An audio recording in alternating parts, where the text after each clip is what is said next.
प्रणाम।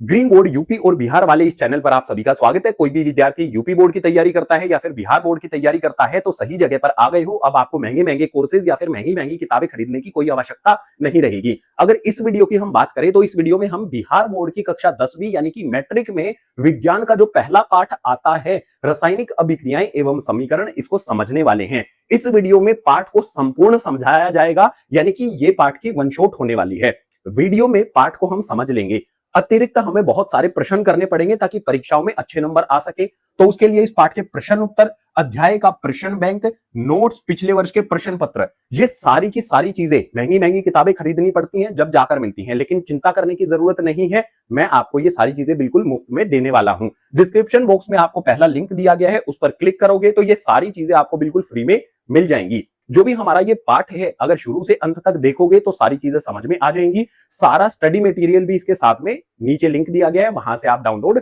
कर सकते हो। तो पाठ को शुरू करते हैं, आ जाओ अगले पेज से। ऑक्सीजन हाइड्रोजन से कहता है, हाइड्रोजन तो ऑक्सीजन में मिले तो बन जाए पानी। यही है मेरे दोस्त रासायनिक अभिक्रिया की कहानी। चलो शुरू करते हैं, पाठ की शुरुआत करते हैं। पाठ की शुरुआत में ही पाठ का जो नाम आता है उसको समझने का प्रयास करते हैं। पाठ का नाम है रासायनिक अभिक्रिया एवं समीकरण। अभिक्रिया क्या होती है ये समझते हैं, उसके बाद समीकरण पर भी आएंगे। अगर हमारे पास यहां पर देखें, हमारे पास क्या दिया गया है, रासायनिक अभिक्रिया की परिभाषा दी गई है। पहले परिभाषा समझते हैं, फिर उदाहरण दूंगा ताकि चीजें आसानी से दिमाग में सेट हो जाए। एक बार सेट हो गई तो वो वहीं पर रहेंगी, क्योंकि इन्हीं विषयों का इस्तेमाल पाठ 2 में भी होगा, 3 में भी होगा, 4 में भी होगा, 5 में भी होगा। पूरी किताब में आपको कहीं पर भी इनकी आवश्यकता पड़ सकती है। सबसे पहले रासायनिक अभिक्रिया की जो भी परिभाषा है, इसके अंदर आप देखोगे तो इसमें दिया गया है 2 या 2 से अधिक पदार्थ हैं, मिलते हैं और एक या एक से अधिक नए गुणधर्म वाले पदार्थों का निर्माण करते हैं। इसी को कहा जाता है रासायनिक अभिक्रिया। हुआ क्या यहां पर, हमारे पास कोई भी 2 या 2 से ज्यादा पदार्थ थे, हमने उनको मिला दिया। मिलाने पर क्या हुआ, एक या फिर एक से अधिक नए गुणधर्म वाला पदार्थ हमें मिल गया। अगर नए गुणधर्म वाला पदार्थ मिला है तो उसको कहा जाएगा रासायनिक अभिक्रिया। अब इसमें एक इंपॉर्टेंट बिंदु भी दिया गया है, ये महत्वपूर्ण बिंदु है, इसको समझ के चलो। जो भी हमारे पास ये महत्वपूर्ण बिंदु है, इसके अंदर दिया गया है किसी भी रासायनिक अभिक्रियाओं को भौतिक विधियों से अलग नहीं किया जा सकता है, उलट नहीं किया जा सकता है। मान लो हमने ऐसा कर दिया, हमने कोई भी 2 पदार्थ लिए, उनको मिला दिया, तो फिर किसी भी भौतिक विधि का इस्तेमाल करके दोनों पदार्थों को अलग अलग भी कर दिया, तो उसको रासायनिक अभिक्रिया नहीं कहा जाएगा। रासायनिक अभिक्रिया वो होगी जिसको भौतिक विधि से उलट नहीं किया जा सकता है। भौतिक विधियां क्या होती है, कक्षा 9वीं में आप पढ़कर आए हो, जैसे वाष्पीकरण भौतिक प्रक्रिया होती है, ऊर्ध्वपातन होती है, आवर्सन विधि होती है, अपकेंद्रीकरण विधि होती है। इन विधियों से किसी भी रासायनिक अभिक्रिया को उलट नहीं किया जा सकता है। कुछ कुछ चीजें दिमाग में सेट हुई होंगी, लेकिन बहुत अच्छे से सेट करने के लिए एक उदाहरण की आवश्यकता हमें यहां पर पड़ने वाली है। आप सभी को एक बात बता देता हूं, उदाहरण में हमें बोला गया है कि हाइड्रोजन और ऑक्सीजन, जो भी हमारे पास ये हाइड्रोजन गैस होती है अत्यंत ज्वलनशील गैस होती है, ठीक है, आग लगाओ तुरंत जल जाती है। इसी प्रकार से जो ऑक्सीजन होती है ये भी अत्यंत ज्वलनशील गैस होती है। हाइड्रोजन और ऑक्सीजन मिलकर जल यानी कि पानी का निर्माण करती हैं। ध्यान से देखना, इसी से आपको यह समझ में आ जाएगा कि रासायनिक अभिक्रिया आखिर क्या होती है। एक तरफ हाइड्रोजन ज्वलनशील गैस है, ऑक्सीजन भी ज्वलनशील गैस है। दोनों एक दूसरे से हाथ मिलाते हैं, दोस्ती करते हैं और आपस में मिल जाते हैं। हाइड्रोजन और ऑक्सीजन मिलकर क्या बनाएंगे, जल यानी कि पानी बनाएंगे। अब पानी का जो गुणधर्म होता है वो आप सभी को पता है। पानी का गुणधर्म क्या होता है, वो तो ज्वाला को शांत कर देता है। ये ज्वलनशील गैस है, यानी कि बहुत जल्दी ये जल जाती हैं। लेकिन पानी का कार्य क्या होता है, इन्हीं से मिलकर बना है, इन्हीं की अभिक्रिया से बनता है पानी, और इसका कार्य क्या होता है, आग बुझाने के लिए इसका इस्तेमाल किया जाता है। तो यहां पर आपको एक बात समझ में आई, जो गुणधर्म हमारे पास यहां पर इन पदार्थों के थे, उनसे मिलके जो बना उसके गुणधर्म क्या हो गए, नए गुणधर्म आ गए। तो इस तरह की जो प्रक्रिया होती है इसको बोला जाता है रासायनिक अभिक्रिया। अब इस रासायनिक अभिक्रिया में क्या क्या चीजें शामिल होती है ये हमें समझनी है। रासायनिक अभिक्रिया जब भी होगी तो अवस्था में परिवर्तन हो सकता है।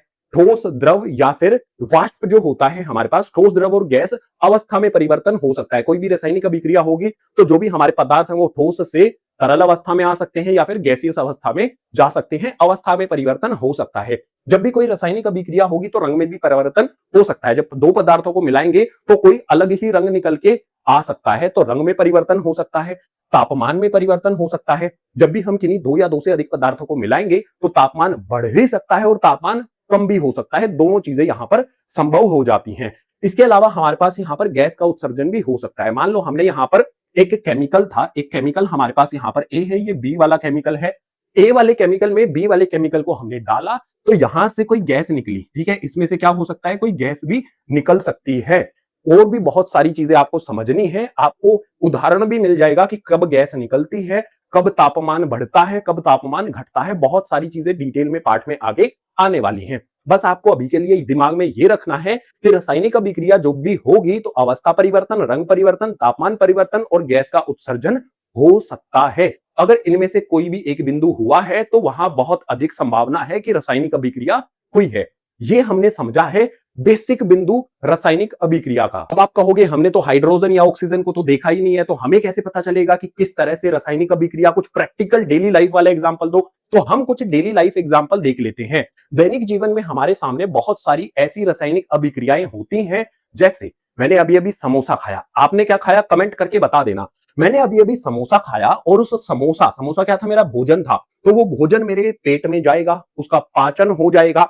भोजन का जो पाचन होता है वो भी क्या होती है, रासायनिक अभिक्रिया होती है। श्वसन, आप सोचो जरा, हम सांस लेते हैं, सांस लेना क्या होता है, हम ऑक्सीजन को अंदर लेकर जाते हैं, बाहर निकलती है कार्बन डाइऑक्साइड।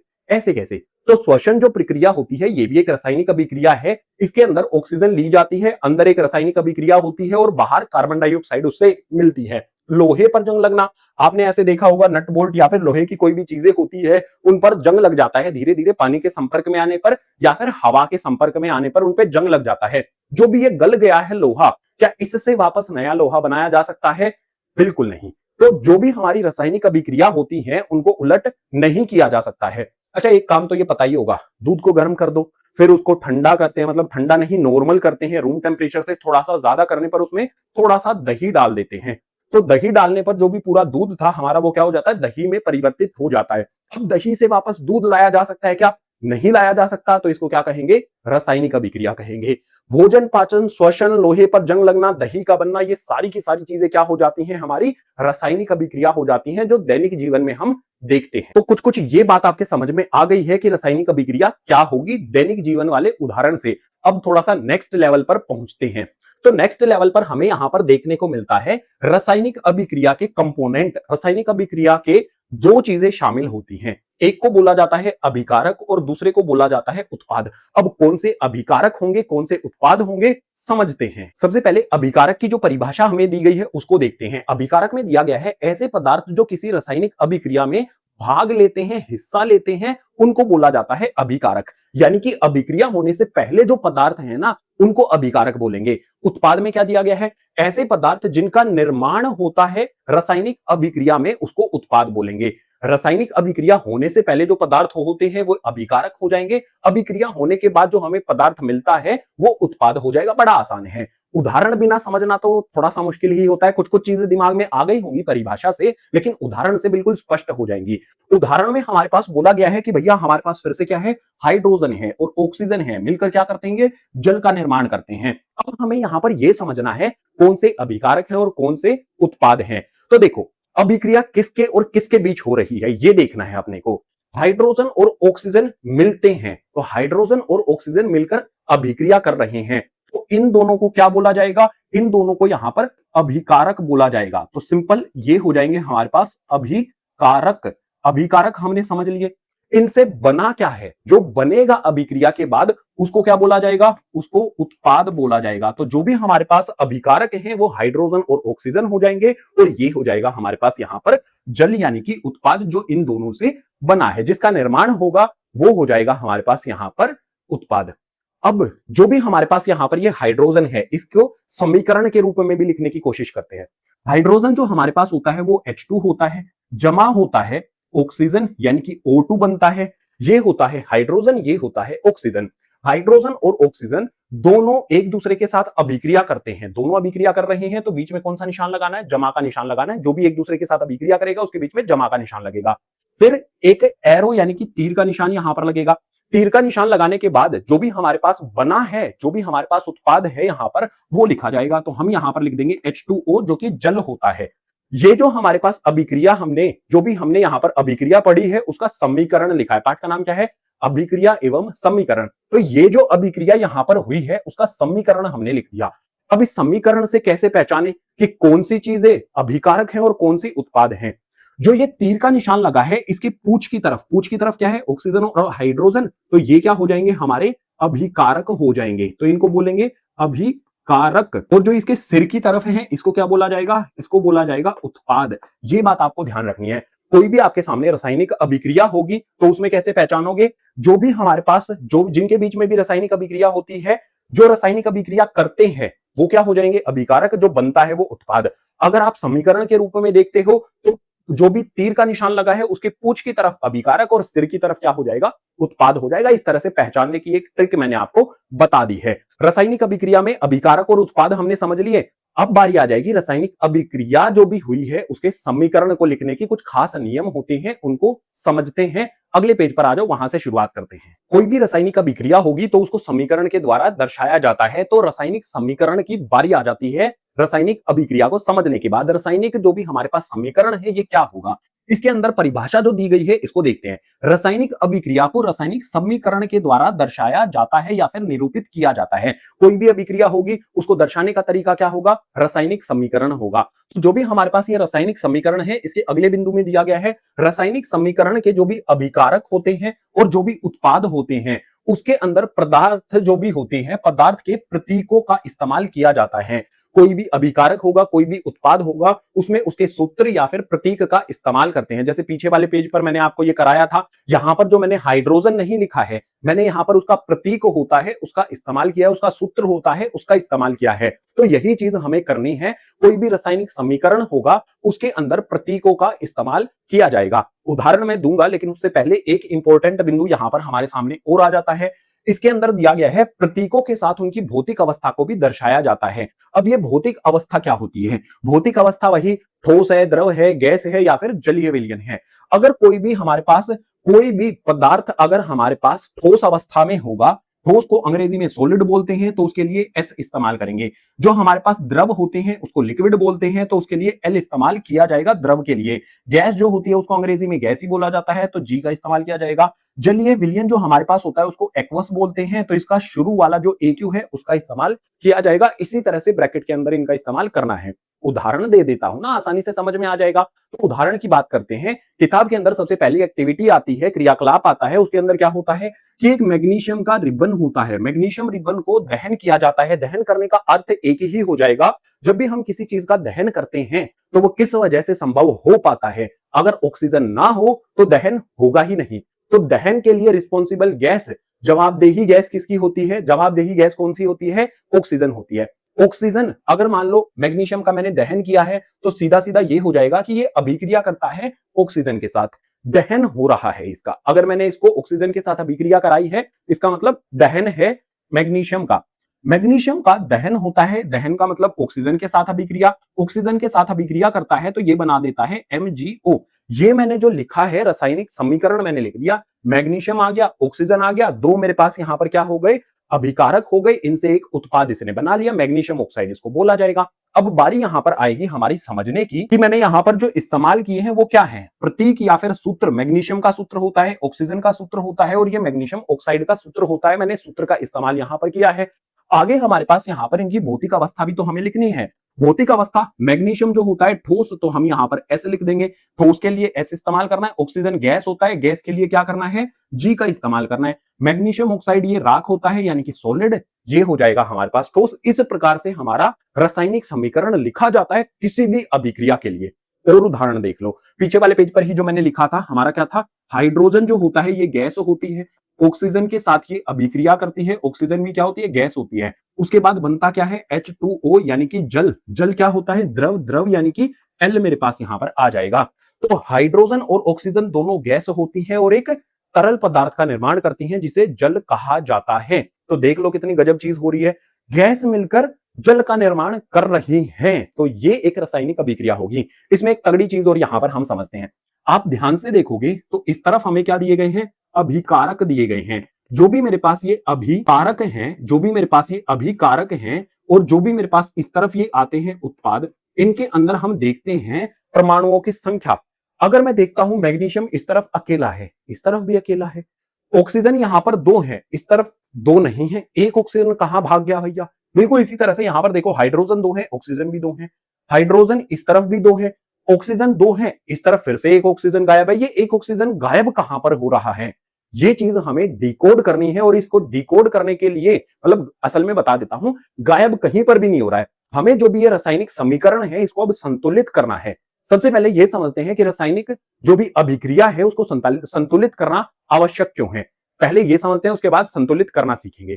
तो हमारे पास यहां पर अगला विषय हमारा जो आया है, रासायनिक समीकरण को संतुलित करना क्यों आवश्यक है। वैसे तो ये आप कक्षा 9वीं में पढ़ चुके हो, लेकिन फिर से देख लो, अभिक्रिया को संतुलित करना क्यों जरूरी है। क्योंकि द्रव्यमान संरक्षण का नियम आता है कक्षा 9वीं के पाठ 3 में। द्रव्यमान संरक्षण का नियम क्या कहता है कि किसी भी रासायनिक अभिक्रिया में न तो द्रव्यमान का निर्माण होता है और न ही विनाश होता है। द्रव्यमान का ना ही बनाया जा सकता है, ना ही उसको खत्म किया जा सकता है। अगर द्रव्यमान बन नहीं सकता, खत्म नहीं हो सकता है किसी भी रासायनिक अभिक्रिया में, तो जितनी ऑक्सीजन इस तरफ है अभिकारक में है, उतनी ही ऑक्सीजन उत्पाद में भी होनी चाहिए थी। अब ये गड़बड़ क्या है, फिर गई कहां पर। इसी वजह से हमें जो भी हमारी ये रासायनिक अभिक्रिया है इसके समीकरण को संतुलित करना पड़ता है। अब हमारे पास यहां पर जो निष्कर्ष निकलता है ना द्रव्यमान संरक्षण के नियम से, निष्कर्ष क्या निकलता है, रासायनिक अभिक्रिया के पहले एवं उसके बाद प्रत्येक पदार्थ के परमाणुओं की संख्या बराबर होनी चाहिए। जो भी हमारे पास अभिकारक होगा, जो भी मेरे पास उत्पाद होगा, उसमें परमाणुओं की संख्या बराबर होनी चाहिए। ये कंपलसरी है। रासायनिक अभिक्रिया आपको परीक्षा में दी जाएगी, बोलेगा इसको संतुलित करके दिखाओ। करना कैसे है, कई सारी रासायनिक अभिक्रियाओं को उदाहरण से हमें समझना पड़ेगा। इसमें जो नियम इस्तेमाल किया जाता है, मेथड जो इस्तेमाल किया जाता है, उसको बोला जाता है हिट एंड ट्रायल मेथड। सबसे आसान जो है, तो उसी का इस्तेमाल करके रासायनिक अभिक्रिया जो भी मेरे पास हो रही है उनको संतुलित करना समझते हैं। आ जाओ अगले पेज पर। रासायनिक अभिक्रिया को संतुलित कैसे करना है पीछे वाले पेज पर समझने के बाद बारी आ जाती है रासायनिक अभिक्रिया को संतुलित करने की। आखिर करना कैसे है ये पता होना चाहिए। मैं आपको यहां पर 2 उदाहरण देकर समझाऊंगा। हिट एंड ट्रायल मेथड होगा, आसानी से समझ में आ जाएगा। बस एक काम कर लेना, किताब खोलना, उसके अंदर बहुत सारी रासायनिक अभिक्रिया दी होंगी, उन सभी को संतुलित करने की कोशिश करना। कोशिश करोगे, ये जो हमारा विषय है ना, ये कोशिश करते करते ही समझ में आ जाता है। तो हमारे पास यहां पर बोला गया है रासायनिक समीकरणों को संतुलित करना। इसमें है रासायनिक अभिक्रिया के पहले यानी कि अभिकारक और उसके बाद यानी कि उत्पाद, प्रत्येक पदार्थ में परमाणुओं की संख्या बराबर होनी चाहिए। परमाणुओं की संख्या यहां पर लिखी होती है, जो ये 2 है ये परमाणु संख्या है, ये 2 है ये भी परमाणु संख्या है। तो परमाणु संख्या यहां पर लिखी होती है। पीछे वाले पेज पर हमने देखा कि मैग्नीशियम ऑक्सीजन, यहां पर एक ऑक्सीजन कम हो जा रही है, तो उस ऑक्सीजन को कैसे लेकर आए। वो ऑक्सीजन ऐसा तो नहीं है कि कहीं गायब हो गई, ऐसा बिल्कुल भी नहीं होता है। तो हमें कुछ बदलाव करना पड़ेगा। जो 2 परमाणु मेरे पास ऑक्सीजन के हैं, यहां पर भी 2 होने चाहिए। तो आपके दिमाग में आएगा ऐसे 2 लगा देते हैं, ऐसे हो गया हमारे पास 2। गलत, बिल्कुल गलत हो जाएगा। ऐसे दिमाग में आया तो हम जो भी हमारे पास ये बदलाव है ना, वो सिर्फ आगे कर सकते हैं। इसके आगे हम कोई भी नंबर लगा सकते हैं, इसके आगे कोई भी नंबर लगा सकते हैं, इसके आगे भी कोई भी नंबर लगा सकते हैं। अगर आप ये सोच रहे हो कि ऑक्सीजन के बाद कर दे, वो नियम के खिलाफ हो जाएगा। नियम अनुसार हम आगे कोई भी संख्या लगा सकते हैं। तो अब देखो, अगर मैंने यहां पर ऑक्सीजन के 2 परमाणु है और यहां पर भी मुझे 2 परमाणु चाहिए, तो मैं क्या करूंगा, यहां पर 2 लगा दूंगा। अब 2 लगाने से क्या होगा कि इसके बाद जो भी 2 के बाद जो भी आएगा, मैग्नीशियम आता है, ऑक्सीजन आता है, इन दोनों के 2-2 परमाणु हो जाते हैं। अब अगर मैंने यहां पर ऑक्सीजन को देखा, ऑक्सीजन के कितने परमाणु है भैया, 2 हैं। ऑक्सीजन के आगे 2 लगा हुआ है, तो इस ऑक्सीजन के भी कितने हो गए, 2 परमाणु हो गए। हो गई ऑक्सीजन संतुलित। लेकिन बड़े ध्यान से देखो, फिर से एक बार चेक करते हैं कि मैग्नीशियम अकेला है, मैग्नीशियम असंतुलित हो गया। मैग्नीशियम के आगे भी तो लगा है ना 2, तो मैग्नीशियम के भी यहां पर कितने हो गए, 2 परमाणु हो गए। तो फिर से हमें ऑक्सीजन को संतुलित करने से मैग्नीशियम असंतुलित हो गया। तो मैग्नीशियम का इलाज क्या है, मैग्नीशियम के आगे 2 लगा हुआ है, इस तरफ भी हम क्या कर सकते हैं, संख्या लगा सकते हैं। 2 मैग्नीशियम, 2 मैग्नीशियम, ऑक्सीजन 2, ऑक्सीजन के भी 2 यहां पर हो जाते हैं। तो इस प्रकार से ये क्या किया हमने, हिट एंड ट्रायल किया। जो भी हमारे पास यहां पर ये सूत्र लगे थे, इनके आगे कुछ संख्या रख रख कर देखी और हमारा ये संतुलित हो गया। ये तो बड़ा आसान था, थोड़ा सा मुश्किल वाला लेते हैं। हमारे सामने यहां पर आ जाता है Fe। Fe होता है लोहा, लोहे को अंग्रेजी में फेरिक बोला जाता है। तो उस फेरिक का Fe उठाकर यहां पर लिख दिया गया है, FeH2O और Fe3O4। फिर यहां पर मेरे पास आ जाता है H2। जो भी मेरे पास यहां पर ये अभिक्रिया है, इस अभिक्रिया को संतुलित करने के लिए मुश्किल है ये थोड़ी सी। तो उसके लिए हम क्या करेंगे, एक तरफ लिख लेंगे अभिकारक, एक तरफ उत्पाद, बीच में एक लाइन लगा लेंगे। जो भी मेरे पास यहां पर है, हमारे पास कौन कौन से हैं, हमारे पास एक तरफ यहां पर है Fe, उसके बाद हमारे पास क्या है, हाइड्रोजन है, ऑक्सीजन है। तो लाइन से लिख लो इनको, हाइड्रोजन है और ऑक्सीजन है। लाइन से इनको लिखने के बाद अब देखो अभिकारक में जो भी मेरे पास ये Fe दिया गया है, इसमें परमाणुओं की संख्या कितनी है, कुछ भी नहीं लिखा गया है तो एक होती है। तो अभिकारक में मेरे पास जो भी Fe है, इसमें परमाणुओं की संख्या कितनी है, एक है। उसके बाद हाइड्रोजन पर आ जाओ, हाइड्रोजन में कितने हैं, हाइड्रोजन के बाद 2 लगा हुआ है तो हाइड्रोजन में 2 हो जाएगी। ऑक्सीजन के बाद कुछ भी नहीं लगा है तो ऑक्सीजन में कितने हो जाएगी, 1 हो जाएगी। इसी प्रकार से उत्पाद में भी देखो कितनी कितनी है, Fe के आगे 3 लगा हुआ है तो Fe उत्पाद में कितने परमाणु हैं, 3 परमाणु हैं। ऑक्सीजन के कितने हैं भैया, 4 हैं। और हाइड्रोजन के कितने हैं, 2 हैं। तो एक बात हमें यहां पर समझ में आ रही है कि हाइड्रोजन पहले से संतुलित है, ये बराबर होनी चाहिए संख्याएं, ठीक है, हाइड्रोजन संतुलित है। लेकिन Fe यहां पर अभिकारक में 1 है और उत्पाद में 3 है। सबसे पहले Fe को ही हमें यहां पर संतुलित करना चाहिए। तो Fe को संतुलित करने के लिए अगर मुझे इस 1 को 3 बनाना है तो मैं क्या करूंगा, 3 से गुणा करूंगा। 1 गुणा में 3 क्या हो जाएगा, 3 हो जाएगा। यहां पर भी 3, यहां पर भी 3। इसका मतलब क्या है कि जो भी मेरे पास जो भी मैंने यहां पर गुणा किया है वो अभिकारक में Fe को गुणा किया है, तो Fe के आगे मैंने यहां पर 3 लगा देना है। Fe के आगे 3 लगाने से 3 परमाणु हो गए, यहां पर भी 3 परमाणु हो गई ना संतुलित। बारी आएगी यहां पर, हाइड्रोजन पहले से संतुलित है ऑक्सीजन की, ऑक्सीजन में इस तरफ 1 है और यहां पर उत्पाद में 4 है। तो मेरे पास यहां पर सिर्फ 1 परमाणु है। मुझे कितने चाहिए यहां पर, मुझे 4 चाहिए। तो मुझे कितने से गुणा करना पड़ेगा, 1 को कितने से गुणा करें कि 4 हो जाए, 4 से ही गुणा करना पड़ता है। तो जहां पर भी ऑक्सीजन है उसके आगे मैं क्या करूंगा, 4 लगा दूंगा। अब जो ये 4 मैंने गुणा किया है ना, इस 4 ने कुछ कुछ फर्क दिखाया हाइड्रोजन पर भी। अगर मैंने ऑक्सीजन को 4 से गुणा किया तो क्या हाइड्रोजन जो मेरे पास 2 था वो भी तो 4 से गुणा हो गया ना, वो भी कितना हो गया, 2 चौके 8 हो गया। हाइड्रोजन भी यहां पर मेरे पास 8 हो गया। अब यहां पर जो हाइड्रोजन था पहले से ही संतुलित था, वो असंतुलित हो गया। तो मुझे इस तरफ कोई बदलाव करना पड़ेगा। अगर मेरे पास यहां पर 2 है, मुझे कितना बनाना है, 2 चौके 8, इस तरफ भी 8 बनाना है तो मैं क्या करूंगा, 4 से गुणा कर दूंगा। जिससे गुणा करूंगा वो ही यहां पर लगा दो। अब ध्यान से देखो, मेरे पास Fe 3 है, यहां पर भी 3 है। ऑक्सीजन मेरे पास कितना है, 4, ऑक्सीजन के आगे 4 लगा है तो यहां पर भी ऑक्सीजन 4 है। अगर मैं देखता हूं 2 चौके 8 है तो यहां पर भी 2 चौके 8 है। तो इस प्रकार से हमारा जो भी ये रासायनिक अभिक्रियाएं हैं ये संतुलित हो जाती हैं। लगभग 10 रासायनिक अभिक्रिया उठा लो, किताब खोलो, जो भी रासायनिक अभिक्रिया आपको दिखे उसको संतुलित करो। आसानी से ये जो तरीका है आपके दिमाग में सेट हो जाएगा। रासायनिक अभिक्रिया में हमने बहुत सारी चीजें समझ ली हैं। रासायनिक अभिक्रिया क्या होती है, उसका समीकरण क्या होता है, समीकरण को संतुलित कैसे करना होता है। अब जो हमारे पास पाठ का अगला बहुत इंपॉर्टेंट विषय शुरू होता है, रासायनिक अभिक्रिया के प्रकार। 5 या 6 प्रकार होते हैं, एक एक करके डिटेल में समझना शुरू करते हैं। आ जाओ अगले पेज से।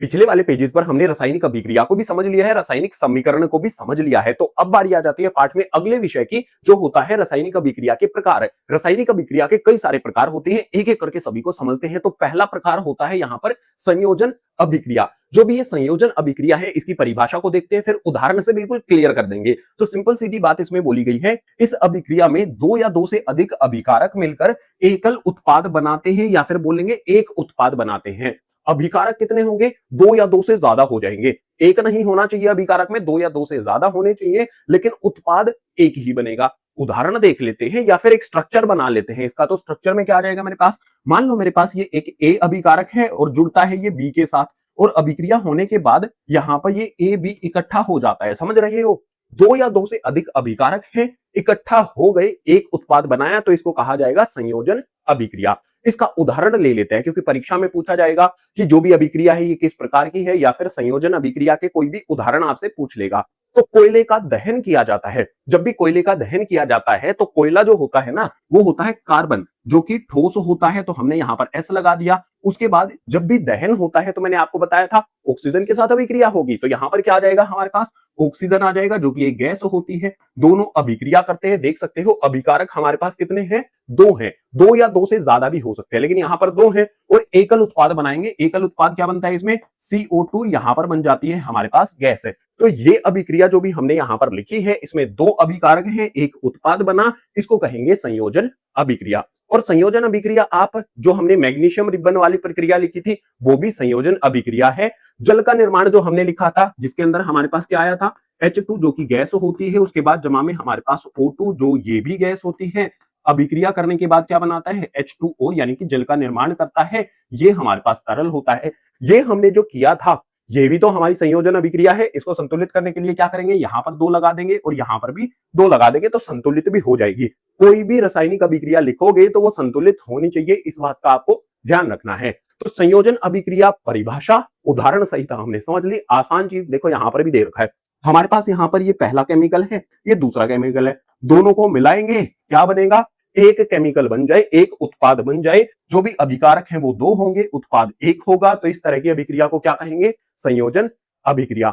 अगला जो भी इसका प्रकार है, चलो अगले पेज पर, रासायनिक अभिक्रियाओं का जो दूसरा प्रकार है उसको बोलेंगे हम यहां पर वियोजन अभिक्रिया। वियोजन अभिक्रिया क्या होती है, परिभाषा से समझते हैं, उसके बाद इसके भी कई सारे प्रकार होते हैं, उनके उदाहरण सहित समझने वाले हैं। तो जो भी हमारे पास यहां पर दूसरा दिया गया है वियोजन अभिक्रिया, इसमें बोला गया है जब कोई एक अभिकारक टूटकर 2 या 2 से अधिक उत्पाद में बदल जाए तो उसे बोला जाता है वियोजन अभिक्रिया। जो हमने पीछे वाले पेज पर पढ़ा था, इसमें क्या था, 2 या 2 से अधिक अभिकारक थे और एक उत्पाद था। लेकिन इस वाले में क्या हो गया है, अभिकारक अब की बार एक ही है, वो 2 या 2 से अधिक में टूट जाता है। मतलब यहां पर हमारे पास एक केमिकल है, मतलब एक उत्पाद, जो भी हमारे पास अभिकारक है, यहां पर अभिकारक को हमने गर्म किया तो वहां पर क्या हुआ, 2 यहां पर हमारे पास अलग अलग क्या मिल गए, उत्पाद मिल गए।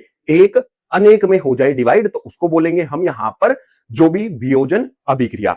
अब हमारे पास जो भी ये वियोजन अभिक्रिया है, इसका स्ट्रक्चर कुछ इस तरह से होता है कि यहां पर मेरे पास ए है, कोई भी मेरे पास यहां पर एक अभिकारक है, इसको गर्म किया जाता है या फिर इसको धूप में रखा जाता है, बिजली से गुजारा जाता है तो ये टूट जाता है। एक हमारे पास उत्पाद में बी आ जाता है और एक उत्पाद में हमारे पास यहां पर सी आ जाता है। एक अभिकारक 2 उत्पाद या 2 से अधिक भी हो सकते हैं, ये बात ध्यान रखनी है। जो भी हमारे पास ये वियोजन अभिक्रिया होती है, इसके भी कई प्रकार होते हैं, यानी कि जो भी रासायनिक अभिक्रिया है उसका प्रकार होता है वियोजन अभिक्रिया। वियोजन अभिक्रियाओं के भी 3 प्रकार होते हैं, एक होता है ऊष्मीय वियोजन, दूसरा वैद्युत वियोजन, तीसरा होता है प्रकाशीय वियोजन। अब इन तीनों के उदाहरण लेने पड़ेंगे अपने को, जो हमारे इन तीनों के उदाहरण होंगे वही वियोजन अभिक्रिया के भी उदाहरण हो जाएंगे। तो चलो अगले वाले पेज पर आ जाते हैं।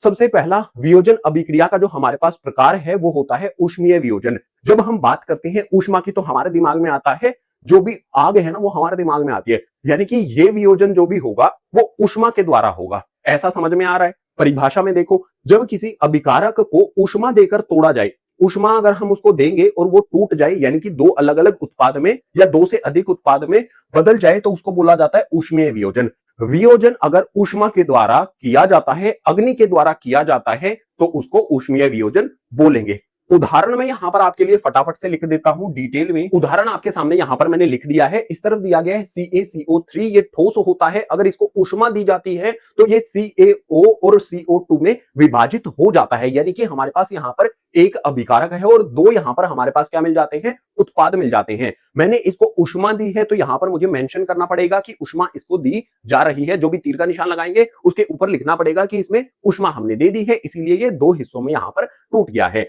जो भी हमारे पास यहाँ पर CaCO3 होता है, इसको कैल्शियम कार्बोनेट बोलते हैं। CaO होता है, इसको कैल्शियम ऑक्साइड बोलते हैं और CO2 को क्या बोला जाता है, कार्बन डाइऑक्साइड बोला जाता है। समझ गए। तो यहाँ पर हमारा एक अच्छा सा उदाहरण हो गया है और ये उदाहरण अपने आप में इंपॉर्टेंट है, परीक्षाओं में आपसे पूछा जाता है। बारी आएगी यहाँ पर दूसरे, जिसको बोलते हैं वैद्युत वियोजन। वैद्युत वियोजन क्या होता है, जब विद्युत धारा के प्रवाह से कोई यौगिक टूटे तो उसे वैद्युत वियोजन कहा जाता है। विद्युत धारा से भी हो सकता है क्या वियोजन, बिल्कुल होता है। मैं आपको यहाँ पर एक बहुत तगड़ा सा उदाहरण देने वाला हूं। आपके पास क्या है भैया, H2O है। आप यहाँ पर क्या लिखने वाले हो, जल। जल का जो भी हमारे पास सूत्र होता है H2O लिखो। ये हमारे पास क्या होता है, ये तरल अवस्था में होता है। जब इसमें से विद्युत, जब हम किसी भी जल जो होता है उसमें से विद्युत का प्रवाह करेंगे तो वो टूट जाता है, हाइड्रोजन उसमें अलग हो जाती है और जो भी हमारे पास ऑक्सीजन होती है वो अलग हो जाती है। ये दोनों अलग अलग निकल कर आ जाते हैं। जो भी हमारे पास यहां पर ये आया है, इससे रिलेटेड डायग्राम भी आपकी किताब के अंदर दिया गया है, इंपॉर्टेंट है, एग्जाम में आता है तो उसको भी देख लेना है। जब भी हमारे पास विद्युत धारा प्रवाह की जाएगी तो वो कंडीशन हमें यहां पर लिखनी पड़ेगी। तो यहां पर लिख देंगे कि हमने क्या किया है, विद्युत धारा जो भी होती है उसका प्रवाह किया है। यहां पर हमने कंडीशन लिख दी, एक मेरे पास अभिकारक है, हाइड्रोजन और ऑक्सीजन, 2 उत्पाद मुझे मिल गए, तो ये किसका उदाहरण हो जाएगा, विद्युत वियोजन का उदाहरण यहां पर हो जाता है। अब अगला जो हमारे पास आता है इसको बोलते हैं प्रकाशीय वियोजन। प्रकाशीय वियोजन क्या होता है भाई सूरज की रोशनी जो होती है ना, देखो यहां पर लिखा गया है सूर्य की रोशनी जो होती है उससे वियोजन हो जाए उसको बोलेंगे हम प्रकाशीय वियोजन। तो यहां पर लिखा गया है जब सूर्य के प्रकाश की उपस्थिति में वियोजन हो, किसके प्रकाश में? सूर्य के प्रकाश में होता है तो उसको बोलते हैं प्रकाशीय वियोजन। ये बड़ा आसान होता है। इसके अंदर हमारे पास क्या आ जाएगा? यहां पर हमारे पास आ जाएगा AgCl, इसको बोलते हैं सिल्वर क्लोराइड। मैं बोलकर बता रहा हूं सिल्वर क्लोराइड होता है, ये ठोस होता है। अगर मैं इसको सूर्य के प्रकाश में रख दूंगा या फिर यहां पर क्या लिख देते हैं, प्रकाश लिख देते हैं, जो भी हमारे पास प्रकाश में रखा जाएगा इसको, तो ये जो भी हमारा Ag है और जो भी हमारा Cl2 है ये दोनों अलग अलग हो जाते हैं। Ag जो होता है ये ठोस होगा, ठीक है, ये ठोस होता है, और Cl2 जो होता है ये क्लोरीन गैस बन के निकल जाती है। इस प्रकार से हमारी ये अभिक्रिया होती है। इस अभिक्रिया को संतुलित भी अगर हमें करना है तो यहां पर 2 लगा देंगे और यहां पर भी 2 लगा देंगे तो संतुलित भी हो जाएगी। जो भी मेरे पास यहां पर ये अभिक्रियाएं हुई हैं, ऊष्मीय वियोजन की, वैद्युत वियोजन की, प्रकाशीय वियोजन की, 3 अभिक्रियाएं यहां पर मैंने लिखकर दिखा दी हैं, अलग अलग जो मेरे पास वियोजन अभिक्रिया होती हैं उनके प्रकार के अनुसार। ये तीनों उदाहरण जो भी मैंने दिए हैं ये तीनों के तीनों वियोजन अभिक्रिया के भी उदाहरण माने जाएंगे, क्योंकि इसी के जो भाग होते हैं उनके लिए ये उदाहरण है। तो कभी भी पूछ लिया जाए वियोजन अभिक्रिया के प्रकार, उसके लिए आप क्या रखो, समीकरण लिखो, तो आप इन तीनों को कंसीडर कर सकते हो। आपसे ऐसा भी पूछा जा सकता है ऊष्मीय वियोजन क्या होता है, वैद्युत वियोजन क्या होता है, प्रकाशीय वियोजन क्या होता है, परीक्षाओं में पूछा जाता है। बहुत डिटेल में यहां पर मैंने आपको समझा दिया है। अब जो हमारा अगला प्रकार होता है रासायनिक अभिक्रियाओं का, उसके लिए आ जाओ अगले पेज पर। रासायनिक अभिक्रिया का तीसरा प्रकार हमारे सामने आ जाता है विस्थापन अभिक्रिया। ये विस्थापन अभिक्रिया क्या होती है परिभाषा से समझते हैं, उसके बाद इसका उदाहरण भी देखेंगे। तो इसके अंदर दिया गया है इस अभिक्रिया में अधिक क्रियाशील तत्व होता है और एक कम क्रियाशील तत्व होता है। जो ज्यादा ताकतवर, अधिक क्रियाशील को इस तरह से समझो ये ज्यादा ताकतवर है, कम क्रियाशील को आप इस तरह से समझो कि इसमें बहुत कम एनर्जी है। तो जो भी ज्यादा क्रियाशील होगा, ज्यादा अधिक क्रियाशील तत्व होगा जिसमें ज्यादा एनर्जी है, वो कम क्रियाशील को तो कूट देगा ना। बिल्कुल यही होता है इसके अंदर भी। अधिक क्रियाशील कम क्रियाशील तत्व को उसके यौगिक में से विस्थापित कर देता है, उसके यौगिक में से उसी को भगा देता है। तो ये हमारे पास बन जाता है विस्थापन अभिक्रिया। उदाहरण से सारी चीजें क्लियर हो जाएंगी। देखो इसका उदाहरण देखो, मेरे पास यहां पर क्या होता है Fe क्या होता है, लोहा होता है, अंग्रेजी में इसको फेरिक बोला जाता है, ये ठोस होता है। इसको अगर मैं क्रिया कराता हूं, लोहे को अगर मैं डाल देता हूं CuSO4, जो भी मेरे पास ये CuSO4 है ये क्या होता है, कॉपर सल्फेट होता है। सारे मैंने लिख रखे हैं, ठीक है। अगर मैंने Fe को CuSO4 के यौगिक में डाल दिया, ये मेरे पास जो होता है ये तरल अवस्था में होता है। तो मेरे पास जो भी अभिक्रिया होगी उस अभिक्रिया को देखे, CuSO4 लिक्विड होता है, उसके अंदर मैंने लोहा डाला, लोहा ज्यादा क्रियाशील होता है, ज्यादा ताकतवर होता है। जो Cu है वो कम ताकतवर होता है। तो लोहा जाएगा, इसको मारेगा, कूटेगा और भगा देगा, अलग कर देगा, खुद SO4 के साथ जुड़ जाएगा। तो यहां पर क्या बन जाएगा, FeSO4 बन जाएगा, और जो भी कॉपर यहां पर है, Cu यहां पर है, वो अलग हो जाएगा। तो यहां पर आ जाएगा अपने पास Cu। यहां पर लोहे ने क्या किया, जो भी Cu है उसको विस्थापित कर दिया उसी के यौगिक में से। देख रहे हो ना, Cu की जगह वो खुद आ गया, SO4 के साथ जुड़ गया। जो ज्यादा ताकतवर होगा वो इसको विस्थापित कर देगा कम वाले को, ठीक है। ये होती है विस्थापन अभिक्रिया। अब आपके दिमाग में ये सवाल तो आएगा ही, आपको कैसे पता कि लोहा जो है वो ज्यादा क्रियाशील होता है, कॉपर कम क्रियाशील होता है, कौन सा तत्व कितना क्रियाशील है, ये पार्ट नंबर 3 में आप पढ़ने वाले हो। मैं उसकी भी वीडियो बना दूंगा, टेंशन लेने की जरूरत बिल्कुल भी नहीं है। कुछ क्रियाएं दे रखी हैं पार्ट 1 में, वो आपको बस देख लेनी है। तो ये होती है विस्थापन अभिक्रिया। लोहे ने कॉपर सल्फेट में से कॉपर को ही अलग निकाल दिया, हो गया हमारा यहां पर विस्थापन। ये है एक विस्थापन। क्या दो विस्थापन हो सकते हैं किसी अभिक्रिया में? अगला प्रकार समझना है। चौथा वाला प्रकार होगा द्विविस्थापन अभिक्रिया। आ जाओ समझते हैं अगले पेज पर। एक विस्थापन को समझने के बाद बारी आएगी द्विविस्थापन को समझने की। ये द्विविस्थापन क्या होता है, दिमाग में ये आएगा कि वहां पर एक चीज विस्थापित कर दी, यहां पर विस्थापन इंटू 2 हो जाएगा, डबल हो जाएगा। तो यहां पर यही दिया गया है, इस अभिक्रिया में उत्पादों का निर्माण दो यौगिकों के बीच आयनों के आदान प्रदान से होता है। देखो द्विविस्थापन तो होता है, लेकिन वो द्विविस्थापन किस तरह से होता है, आयन जो भी होते हैं उसके आदान प्रदान से होता है। अब आपके दिमाग में ये आएगा कि आयन क्या होता है, भाई कक्षा 9वीं में ये पढ़ चुके हो, ठीक है। मैं फिर भी यहाँ पर डिटेल में आपको एक्सप्लेन करूंगा। सबसे पहले तो यहां पर मैं आपके लिए एक अभिक्रिया लिख देता हूं जो इसका उदाहरण हो जाएगी। तो अभिक्रिया में मेरे पास क्या आ जाएगा, Na2 और उसके बाद आ जाता है SO4। ये क्या होता है, एक्वस होता है, ये एक्वस होता है। इसकी अभिक्रिया करानी है हमें। इसकी अभिक्रिया अगर हम कराएंगे BaCl2 के साथ, तो मेरे पास ये अभिक्रिया जो होगी उसके अंदर क्या बनेगा, BaSO4 बनता है। तो यहां पर मैं लिख देता हूं BaSO4। ये भी मेरे पास क्या होता है, एक्वस होता है। और इसके बाद मेरे पास यहां पर क्या आ जाएगा, NaCl आ जाएगा। इसके आगे 2 लगा देंगे तो ये जो हमारा समीकरण बना है ये संतुलित भी हो जाता है। जो भी मेरे पास यहाँ पर ये अभिक्रिया हुई है, इसमें BaSO4 जो होता है ना, ये ठोस बनता है, और यहाँ पर जो मेरे पास BaCl है, ये भी क्या होता है, एक्वस यानी कि जलीय विलयन होता है। अब यहाँ पर आपको बहुत इंपॉर्टेंट बात समझनी है, यहाँ पर हुआ क्या है, द्विविस्थापन इसको क्यों कहा जा रहा है। यहाँ पर मेरे पास एक यौगिक है, यहाँ पर मेरे पास दूसरा यौगिक है, जो भी मेरे पास यहाँ पर Na यानी कि सोडियम है, सोडियम ने क्लोरीन का साथ ले लिया, ठीक है। सोडियम ने क्या किया, Ba जो है, बेरियम जो है, इसको निकाल दिया, और साथ में क्या कर लिया, Na और Cl, Na और Cl साथ में यहां पर आ गए। बिल्कुल जो काम सोडियम ने किया वही बेरियम ने किया। बेरियम ने सोडियम को निकाल दिया, BaSO4 के साथ जुड़ गया तो बन गया BaSO4। अब ये क्या होता है, Na2SO4 क्या होता है, सोडियम सल्फेट होता है, BaCl2 क्या होता है, बेरियम क्लोराइड, BaSO4 क्या होता है, बेरियम सल्फेट, NaCl होता है सोडियम क्लोराइड। लेकिन आप कहोगे ठीक है, द्विविस्थापन तो समझ में आ गया, ये आयनों का लेना देना क्या है। तो देखो एक सिंपल बात समझो, जो भी मेरे पास सोडियम होता है, Na होता है, और जो भी मेरे पास यहाँ पर क्लोरीन होता है, इन पर चार्ज होता है, ठीक है, इन पर चार्ज होता है। सोडियम जो मेरे पास है, इस पर एक जमा का निशान होता है, क्लोरीन जो होता है, इस पर एक घटा का निशान होता है। यानी कि सोडियम के पास एक एक्स्ट्रा है, क्लोरीन को एक की जरूरत है। एक जमा का निशान का मतलब हो जाएगा इसको, इसके पास एक एक्स्ट्रा है, और इसको क्या हो जाएगा, घटा का लिखा है तो इसको एक की जरूरत है। तो ये क्या करेंगे, जमा वाला ये इसको दे देगा और साथ में कहेगा कि अब मेरे साथ रहो भाई, तो NaCl बन जाता है। इस प्रकार से NaCl बनता है, आयन इसने इसको दे दिए, तब ये साथ में जुड़ते हैं।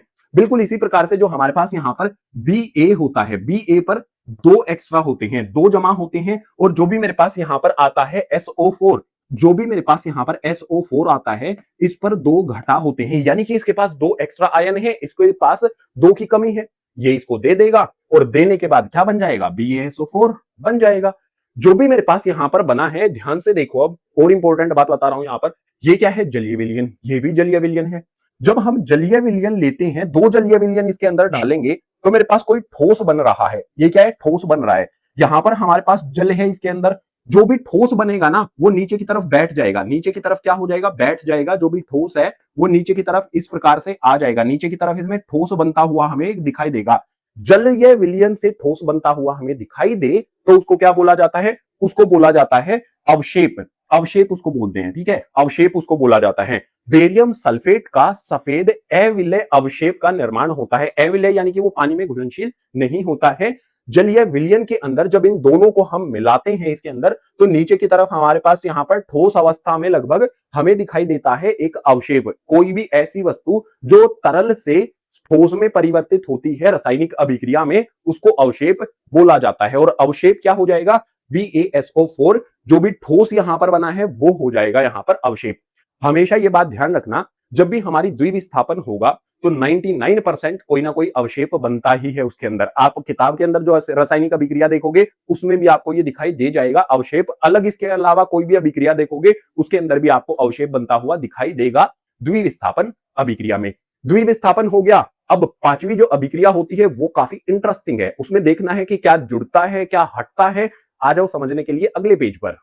रासायनिक अभिक्रियाओं का पांचवा प्रकार आ जाता है जो बड़ा आसान है, इसको बोला जाता है उपचयन और अपचयन अभिक्रिया। इसमें ऊ दिया गया है, इसमें ए दिया गया है, बस ये फर्क नहीं है, इसके अंदर जो परिभाषा दी गई है उसमें भी फर्क आपको साफ नजर आ जाएगा। अगर हम बात करें यहाँ पर उपचयन की, तो इसके अंदर क्या बोला गया है कि जो भी हमारे पास पदार्थ होता है, ऑक्सीजन की वृद्धि होना या हाइड्रोजन का ह्रास होना, जो भी ऑक्सीजन है उसकी वृद्धि यानी कि ऑक्सीजन का जुड़ाव होना, और जो भी हाइड्रोजन है उसका घटना। जो भी यहां पर ऑक्सीजन है जुड़ना, हाइड्रोजन का घटना, किसी भी पदार्थ में ऑक्सीजन आकर जुड़ जाए तो हम कहेंगे उपचयन हो गया। किसी भी पदार्थ से हाइड्रोजन हट जाए तो भी हम क्या कहेंगे, उपचयन हो गया। ये परिभाषा बनती है। इसके विपरीत जो हमारे पास यहाँ पर उपचयन से अपचयन बना है, यहाँ पर अपचयन जो भी हमारे पास आता है ये बिल्कुल उपचयन का उल्टा होता है। इसके अंदर हाइड्रोजन जो होता है उसकी वृद्धि होना, और जो भी मेरे पास ऑक्सीजन है उसका ह्रास होना। अगर किसी भी पदार्थ में हाइड्रोजन जुड़ जाए तो हम कहेंगे अपचयन हो गया, ऑक्सीजन अगर हट जाए तो हम कहेंगे अपचयन हो गया। उपचयन वो होता है जिसमें ऑक्सीजन जुड़ती है, हाइड्रोजन भाग जाती है, और अपचयन मेरे पास वो होता है जिसमें हाइड्रोजन आ जाती है, ऑक्सीजन भाग जाती है। तो दोनों को अच्छे से देख लो एक बार, परिभाषा से समझ में आ जाएगा आपको, ठीक है। बारी आएगी यहाँ पर उदाहरण की, तो उदाहरण सबसे पहला यहाँ पर मैं दे देता हूं आपको। उदाहरण में मेरे पास यहाँ पर क्या आ जाता है, सबसे पहले सी आ जाता है। सी यानी कि कार्बन। कार्बन जो होता है हमारे पास ये ठोस होता है, इसकी अभिक्रिया कराएंगे अगर हम O2 जो कि गैस होती है इसके साथ अभिक्रिया कराएंगे तो मेरे पास क्या होता है, CO2, यहां पर हमारे पास क्या बन जाएगा, CO2 बन जाता है, जो कि यहां पर एक गैस होती है। तो आप मुझे बताओ, जो भी यहां पर कार्बन है, अगर हम कार्बन में यहां से लेके यहां तक जाने पर देखेंगे, कार्बन जो मेरे पास अभिकारक में था और जो मेरे पास उत्पाद में है, अंतर आया है क्या कुछ? आप कहोगे बिल्कुल अंतर आया है। और अंतर क्या आया है कि यहां पर ये अकेला था, ऑक्सीजन इसमें जुड़ गई। ऑक्सीजन जो जुड़ती है तो उसको क्या बोला जाता है, उपचयन बोला जाता है। तो यहां पर क्या हुआ है, उपचयन हो गया है। तो उपचयन इसको बोला जाएगा। ये किस प्रकार की अभिक्रिया हो गई है, उपचयन अभिक्रिया हो गई है। फिर आपके दिमाग में आएगा, अरे भैया ये तो हमारे पास संयोजन अभिक्रिया है ना। बिल्कुल, इसको हम संयोजन भी बोलेंगे और उपचयन भी हम इसको बोल सकते हैं। समझ गए इस बात को? ये संयोजन के साथ साथ उपचयन अभिक्रिया भी होती है। अगला उदाहरण ले, तो अगला उदाहरण हमारे पास यहां पर आ जाता है CuO। ठीक है, CuO लिया मैंने, इसमें मैंने क्या कर दिया, H2O के साथ इसकी अभिक्रिया करा दी। H2 के साथ करा देते हैं। जो भी हमारी ये अभिक्रिया होती है, इसके अंदर होगा क्या, रासायनिक अभिक्रिया जो हमारे पास है वो होगी, और रासायनिक अभिक्रिया में हमारे पास आ जाएगा यहां पर Cu, और साथ में क्या बन जाता है, H2O बन जाता है। ये अभिक्रिया हमारे पास होती है। ध्यान से देखो, इस वाली अभिक्रिया में हो क्या रहा है, ध्यान से देखने पर पता चलेगा कि कार जो भी मेरे पास ये कॉपर ऑक्साइड है, इसके पास ऑक्सीजन थी, ऑक्सीजन भाग गई। अरे भैया ऑक्सीजन थी, ऑक्सीजन गायब हो गई, भाग गई। बिल्कुल इसी प्रकार से हाइड्रोजन जो मेरे पास यहां पर है, हाइड्रोजन के पास कुछ भी नहीं था, सिर्फ हाइड्रोजन ही था। हाइड्रोजन में ऑक्सीजन जुड़ गई। जो भी ये निशान मैं लगा रहा हूं, ये निशान किस लिए है, ये समझने के लिए है कि किसमें ऑक्सीजन भाग गई है और किसमें ऑक्सीजन जुड़ गई है। जिसमें जुड़ती है, ऑक्सीजन का जुड़ना क्या हुआ, उपचयन हुआ। तो यहां पर क्या हो गया, उपचयन हो गया। ठीक है, उपचयन हो गया। जिसमें यहां पर जिसमें जुड़ी है वो उपचयन, जिसमें से भाग गई है उसको क्या बोला जाएगा, अपचयन बोला जाएगा। तो यहां पर क्या हो गया है, अपचयन हो गया है। दो चीजें यहां पर एक साथ हो गई। ऊपर वाले में तो सिर्फ उपचयन ही हुआ था, यानी कि ऑक्सीजन आकर जुड़ी थी। कुछ ऐसा हो सकता है जिसमें ऑक्सीजन सिर्फ हट जाए, ऑक्सीजन अलग हो जाए, तो उसको बोलेंगे अपचयन। सिर्फ एक चीज हो रही है तो उसको हम स्पेसिफिकली बोलेंगे कि उपचयन अभिक्रिया या फिर अपचयन अभिक्रिया। लेकिन दोनों एक ही रासायनिक अभिक्रिया में दोनों चीजें हो जाए, उपचयन भी हो गया, अपचयन भी हो गया, तो इसको क्या बोला जाएगा, इसको इकट्ठा बोल दिया जाएगा उपचयन अपचयन अभिक्रिया। साथ में बोला जाएगा ऐसे, उपचयन अपचयन अभिक्रिया दोनों साथ में हो रहे हैं। तो ये बात आपको ध्यान में रखनी है। तो जो भी हमारे पास 5 प्रकार थे, ये हमने डिटेल में समझ लिए हैं। आगे हमारे पास एक इंटरेस्टिंग कॉन्सेप्ट आता है, उसके बाद रासायनिक अभिक्रियाओं के कुछ और प्रकार देखेंगे। उसको समझने के लिए आ जाओ अगले पेज पर। पीछे वाले पेज पर हमने जो भी उपचयन और अपचयन पढ़ा है, उसी की वजह से कुछ नुकसान करने वाली चीजें हो जाती है, या फिर कह सकते हैं हमारा खर्चा थोड़ा सा बढ़ जाता है। अब यहां पर दिया गया है कि दैनिक जीवन में उपचयन अभिक्रियाओं के प्रभाव, अगर किसी भी चीज में ऑक्सीजन आकर जुड़ेगी तो उस पर क्या प्रभाव पड़ेगा, हमारे लिए ये नुकसानदेह कैसे है, देख लेते हैं। तो यहां पर जो भी उपचयन होता है उसकी वजह से संक्षारण हो जाता है। संक्षारण का मतलब हो जाएगा गलना, सीधा समझो इसको। तो संक्षारण में दिया गया है, जब कोई भी धातु हमारे पास होता है वो आर्द्रता, वायु, पानी, अम्ल आदि के संपर्क में आता है तो धातु संक्षारित हो जाता है। उसका उदाहरण हो जाएगा, धातु संक्षारण का उदाहरण क्या हो जाएगा, जैसे लोहे पर जंग लगना। जो भी हमारे पास लोहा होता है, अगर वो वायु के संपर्क में आता है, वायु यानी कि ऑक्सीजन जो हमारे पास होती है उसके संपर्क में आता है, तो वो ऑक्सीजन के साथ अभिक्रिया करता है और उस पर जंग लगना शुरू हो जाता है, जिसको हम बोलते हैं लोहे का ऑक्साइड बन गया। तो इसकी वजह से हमारा लोहा खराब हो जाता है। तो देखो एक नुकसान तो हो गया हमारा। बिल्कुल इसी तरह से हमारे पास चांदी होती है, भाई बहुत महंगी हो रखी है चांदी। चांदी को अगर आप वायु में रख दोगे, बहुत लंबे समय तक रख दोगे, मतलब मान लो 2-3 महीने तक तुमने चांदी को रख दिया, चांदी की चमक बहुत प्यारी होती है जब हम उसको खरीद कर लाते हैं, लेकिन कुछ समय के बाद उसकी चमक जो होती है ना वो गायब सी हो जाती है, काली परत उस पर आ जाती है। मम्मी पापा से पूछना, बता देंगे, दिखा देंगे। तो आपको जो भी यहाँ पर चांदी है उस पर काली परत आने का कारण क्या है, यही है भैया, उपचयन ही है। इसके अलावा यहाँ पर हमारे पास क्या है, तांबा। तांबे पर आपने देखा होगा हरी परत आ जाती है। वो तांबे पर जो हरी परत आती है वो इसी वायु की वजह से आती है, आर्द्रता की वजह से आती है, यानी कि ऑक्सीजन के साथ अभिक्रिया करता है तांबा और क्या बना लेता है, कॉपर ऑक्साइड की एक परत बना लेता है जो कि हरी परत होती है। ये कई सारे नुकसान हमारे पास यहाँ पर हो रहे हैं उपचयन की वजह से। और इसी उपचयन की वजह से चलो जो धातु वगैरह है उनका तो चलो देखा जाएगा, खाने पीने वाली जो चीजें है ना वो भी खराब हो जाती हैं। देखो यहाँ पर क्या दिया गया है, विक्रगंधिता दिया गया है। विक्रगंधिता का मतलब क्या होता है, वसा युक्त और जो हमारे तैलीय खाद्य पदार्थ होते हैं, खाद्य सामग्री होती है, जो भी हमारे फैट, वसा यानी कि जिसमें फैट होता है, ज्यादातर चीजों में होता है फैट। तैलीय पदार्थ जो हम चिप्स कुरकुरे वगैरह खाते हैं या जो भी अदर चीजें पैक के अंदर आती हैं, तैलीय पदार्थ वो हो गए हैं।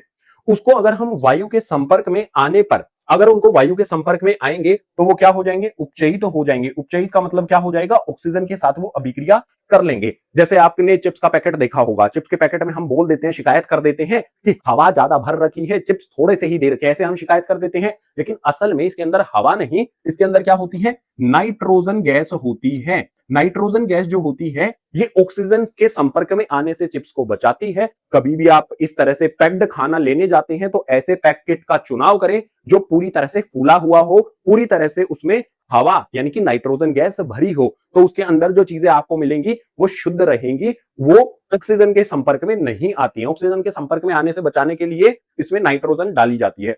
अब जो भी मेरे पास यहाँ पर उपचयित हुआ है, मान लो कोई भी तैलीय पदार्थ हमारे पास है, जो हमारा खाना है वो उपचयित हो गया है, तो उससे क्या होगा, उसके स्वाद और गंध में परिवर्तन हो जाता है। मान लो आज आपने पकोड़े बना लिए हैं, ठीक है, अब सोचते हो कि कल पकोड़ों को खाएंगे हम, आज भी खा लिए, कुछ बच गए, पेट भर गया। पकोड़े जो होते हैं वो तेल से बनते हैं, तेल में ऐसे तलते हैं तो बनते हैं। आपने उनको कल के लिए रख दिया तो आप देखोगे उनमें से स्मेल आने लग जाएगी, उनका स्वाद वो नहीं रहेगा। तो जो भी हमारा ये होता है, ये किस वजह से होता है, उपचयित होने की वजह से होता है, उपचयन की वजह से होता है। अब ये उपचयन से बचाने के लिए क्या होता है, हम फ्रीज में रख देते हैं अपने खाने को, ताकि जो रासायनिक अभिक्रिया है वो स्लो हो जाती है। खराब होगा लेकिन 2 दिन बाद होगा, वो स्लो कर देता है रासायनिक अभिक्रिया को। अगर हम गर्म करते हैं ना तो रासायनिक अभिक्रिया तेज हो जाती है, अगर हम ठंडा कर देते हैं तो रासायनिक अभिक्रिया धीमी हो जाती है। बिल्कुल इसी प्रकार से जो संक्षारण होता है, इससे बचने के लिए लोहे वाली जो चीजें होती हैं उसको वायु के संपर्क में आने से बचाने के लिए हम उन पर तेल की परत चढ़ा सकते हैं, पेंट कर सकते हैं। इसी प्रकार से जो हमारे पास यहाँ पर तांबा होता है, तांबे पर क्या होता है, किसी दूसरे पदार्थ की परत चढ़ा दी जाती है तो उस पर जंग नहीं लगता। अलग अलग तरीकों से संक्षारण और जो भी विक्रगंधिता है उसके बचने के उपाय हैं, लेकिन मैं कहता हूं विक्रगंधिता जो होता है ये हमारी सेहत से संबंधित होता है। तो कोई भी चीज ताजा ताजा बनाओ, ताजा ताजा खाओ, पैक्ड वाली जो चीजें हैं उनको चेक करो, हवा फुल होनी चाहिए, ठीक है। ये हो गए हैं उपचयन के हमारी दैनिक जो जीवन है उसमें प्रभाव। अब कुछ इंपॉर्टेंट अभिक्रिया यहां पर समझ लेते हैं जो बहुत जरूरी है, जिनको मिस कर दिया जाता है। तो यहां पर हमारे सामने आ गया है रासायनिक अभिक्रियाओं के प्रकार। तापमान के आधार पर 2 चीजें हो सकती हैं रासायनिक अभिक्रिया में, या तो हमें तापमान देना पड़े या फिर तापमान मिल जाए हमें रासायनिक अभिक्रिया में, 2 तरह से होगा। तो उसी के अकॉर्डिंग यहां पर विभाजित किया है मैंने ऊष्माक्षेपी और ऊष्माशोषी। जो भी हमारे पास ऊष्माक्षेपी अभिक्रिया होती है इसको बोला जाता है जिन अभिक्रियाओं में उत्पाद के निर्माण के साथ साथ ऊष्मा का भी उत्सर्जन हो। ऊष्मा का उत्सर्जन यानी कि ऊष्मा भी बन जाए तो उसको क्या बोला जाएगा, उसको बोला जाएगा ऊष्मा भी हमें मिल रही है, हीट यानी कि ज्वाला मतलब गर्मी भी हमें मिल रही है। जब रासायनिक अभिक्रिया होती है तो तापमान बढ़ जाए तो उसको बोला जाता है यहां पर ऊष्माक्षेपी अभिक्रिया। इसका एक उदाहरण हो जाएगा, जैसे प्राकृतिक गैस होती है उसका दहन करते हैं। प्राकृतिक गैस जो भी हमारे पास होती है वो CH4 होती है, जिसको मीथेन बोला जाता है। CH4 होती है, ये गैस होती है, दहन होगा तो ऑक्सीजन के साथ ये अभिक्रिया करती है। ऑक्सीजन भी क्या होती है, गैस होती है। जब ये दोनों अभिक्रिया करते हैं तो हमारे पास यहां पर दोनों की अभिक्रिया करने से 2 चीजें बनती हैं। जो हमारे पास CO2 है ये गैस बनती है, इसके अलावा हमारे पास यहाँ पर जो H2O है जल होता है, ये भी गैस बनता है, और साथ में हमें यहाँ पर ऊष्मा भी मिलती है, ऊष्मा भी मिलती है, ठीक है। जो भी रासायनिक अभिक्रिया यहां पर हुई है उसके साथ साथ हमें क्या मिल रही है, ऊष्मा मिल रही है। अगर ऊष्मा मिल रही है तो इसको बोलेंगे ऊष्माक्षेपी अभिक्रिया। ऊष्मा मिल जाए, तापमान बढ़ जाए तो ऊष्माक्षेपी अभिक्रिया ये हो जाती है। बड़ी आसान चीज यहां पर हो गई। एक बात आपके दिमाग में आएगी कि जो भी यहां पर आपने ये जल लिखा है ये गैस, जल गैस कैसे हो सकता है। यहां पर जो हमारा जल है ये वाष्प की फॉर्म में होता है, ठीक है, वाष्प। तो जल वाष्प जो होता है वो गैस की फॉर्म में हो जाएगा। अगर आपके सामने लिखा गया है जल गैस की फॉर्म में है तो वाष्प, अगर तरल लिखा गया है, लिक्विड लिखा गया है तो वो तरल जो हम पीते हैं, अगर ठोस लिख दिया जाए तो वो क्या हो जाएगा, सॉलिड, बर्फ की फॉर्म में हो जाएगा। समझ गए ना, बड़ी सिंपल सी बात है। बात आएगी दूसरे की, यहां पर ऊष्माशोषी अभिक्रिया क्या होती है, इसकी बारी आएगी। ऊष्माशोषी अभिक्रिया में बिल्कुल इसका उलट होता है। यहां पर जिन अभिक्रियाओं में अभिकारकों को तोड़ने के लिए ऊष्मा, प्रकाश या फिर विद्युत ऊर्जा की आवश्यकता होती है। कुछ कुछ दिमाग में आया कि एक यहां पर हमारे पास हमने ऐसा कुछ पढ़ा है पीछे वाले पेजेस पर, अगर हम जाके देखें तो हमारे पास यहां पर देखो, अगर हमारे पास यहां पर ऊष्मा की जरूरत पड़े, जो भी मेरे पास यहां पर दिया गया है, इसको तोड़ने के लिए ऊष्मा की, विद्युत की या फिर प्रकाश की जरूरत पड़े तो उसी को बोला जाता है ऊष्माशोषी अभिक्रिया। तो ये सारी की सारी जो मैंने यहां पर लिखी है ये क्या हो जाएंगी, ऊष्माशोषी अभिक्रिया हो जाएंगी। यहां पर वही हमें लिख देना है। तो ऊष्माशोषी अभिक्रिया में हमारे पास क्या हो जाएगा, CaCO3 हो जाएगा। अगर मैं इसमें ऊष्मा दे देता हूं, ठीक है, ऊष्मा मुझे देनी पड़ेगी यहां पर, ऊष्मा अगर मैंने दी है तो ये किस में टूट जाएगा, CaO में आ जाएगा, और साथ में मेरे पास क्या आ जाएगा यहाँ पर, CaO, और साथ में मेरे पास यहाँ पर आ जाता है CO2। इस प्रकार से मेरी ये अभिक्रिया हो जाती है। जो भी हमारे पास यहाँ पर है ये कैल्शियम कार्बोनेट, इसको गर्म करेंगे तो ये कार्बन ऑक्साइड और कैल्शियम ऑक्साइड और कार्बन डाइऑक्साइड में टूट जाता है। ऊष्मा दे रहे हैं तो ऊष्मा शोषी, ऊष्मा मिल रही है तो ऊष्माक्षेपी अभिक्रिया ये हो जाती है। जो भी हमारा ये पार्ट है इसका आखिरी विषय मैंने आपको समझा दिया है। आखिरी विषय तो समझ लिया, लेकिन अगले पेज पर आपका जो भी बोर्ड है उससे संबंधित सरप्राइज है। आ जाओ, फ्री में बहुत बढ़िया चीज आपको देने वाला हूं। नेक्स्ट पेज पर मिलते हैं उसके लिए। आखिरी विषय के साथ हमारा जो भी पार्ट है वो समाप्त हो जाता है। तो उम्मीद करूंगा आपको सारी चीजें समझ में आई होंगी। तो लाइक कर देना है, शेयर करना अपनी कक्षा में पढ़ने वाले हर एक विद्यार्थी के साथ, चैनल को सब्सक्राइब कर लो क्योंकि यहाँ पर सारी की सारी चीजें आपको फ्री में मिलने वाली हैं। जो भी मैंने आपको शुरू में कहा था कि इस पाठ के जो भी प्रश्न बैंक है, प्रश्न उत्तर है, नोट्स हैं और पिछले वर्ष के प्रश्न पत्र हैं वो भी दिखा देता हूं आपका। चलो प्रश्न बैंक दिखा देता हूं तो आप यहां पर देख सकते हो। ये प्रश्न बैंक है अध्याय 1 रासायनिक अभिक्रियाएं एवं समीकरण, और ये हमने जो बनाया है ना ये बिहार बोर्ड के लिए स्पेशली बनाया है। अगर आप इसमें ऊपर जाकर देखोगे तो आपको वस्तुनिष्ठ जो प्रश्न है यानी कि मल्टीपल चॉइस क्वेश्चन है वो सारे दिए गए हैं। 2025 वाले प्रश्न आ जाते हैं यहाँ पर। अगर आप इसमें ढूंढ कर देखोगे तो नीचे जाने पर 2024 वाले मिल जाएंगे, आगे जाकर देखोगे 2023 वाले मिल जाएंगे। अगर आप यहां पर आते हो 2025 वाले हैं, 24 वाले हैं, 23 वाले हैं, 22 वाले हैं, 21 से 20, 2018 सारे के सारे प्रश्न जो भी पिछले वर्षों में पूछे गए हैं वो इसके अंदर दिए गए हैं, और इसी के अंदर और भी प्रश्न हम ऐड कर रहे हैं, और भी प्रश्न इसके अंदर डाले जाएंगे। तो जो भी ये क्वेश्चन बैंक है बिल्कुल फ्री में मैं आपको उपलब्ध करा रहा हूं। डिस्क्रिप्शन बॉक्स में लिंक है। जो भी नोट्स है वो भी मैं आपको फ्री में उपलब्ध करा रहा हूं। जो भी किताब के अंदर प्रश्न उत्तर दिए गए हैं सारी चीजें, अगर आपको भी किसी चीज की जरूरत है तो बस कमेंट कर देना वीडियो के नीचे, सारी चीजें मैं आपको फ्री में उपलब्ध करा दूंगा। महंगे कोर्सेज, महंगी किताबें कुछ भी खरीदने की जरूरत आपको नहीं पड़ेगी। अगर आप इन प्रश्नों को कर लोगे, नोट्स से पाठ को रिवाइज कर लोगे तो परीक्षाओं में उत्तीर्ण कर जाओगे। तो जो भी हमारी ये वीडियो है, जो भी मैंने आपको कंटेंट प्रोवाइड किया है उसको भी देख लेना, और इस वीडियो को सभी के साथ साझा जरूर कर देना। मैं पूरी मेहनत लगा दूंगा आप सभी के लिए। आप इस चैनल को आगे बढ़ाने में यानी कि अपनी कक्षा में पढ़ने वाले सभी विद्यार्थियों के साथ शेयर करने में भी मेहनत जरूर करना। तो मिलते हैं अब आपसे पार्ट 2 की वीडियो में।